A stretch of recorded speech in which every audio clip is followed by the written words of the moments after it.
देवगढ़ उपखंड के कुंडवा पंचायत के बुजड़ा गांव में आदमपुर पैंथर का आतंक थमने का नाम नहीं ले रहा।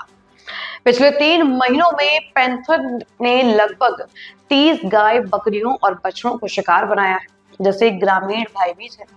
ताजा घटना में पैंथर ने बछड़े पर हमला किया है, लेकिन ग्रामीणों की शोर मचाने पर भाग गया। वन विभाग ने डंपिंग क्षेत्र के पास पिंजरा लगाया, लेकिन पैंथर उसे चकमा देकर बच निकल रहा है।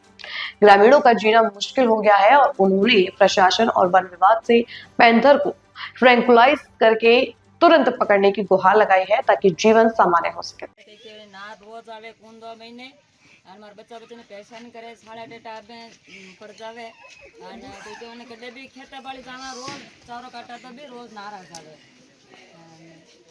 खेता बाड़ी जाओ देओ के छोटा छोरा छोरे माके नार कई के ने पिंजरा में बकरी वाला जे तो भी नार रपट दिया।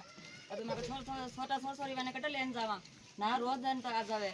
बच्चा बच्चे खेता में जाओ तो परेशानी सब छोरे टीस घूमे न कई के ने माके डमती पड़ी से सब रोज ना आवे। वाह ठीक।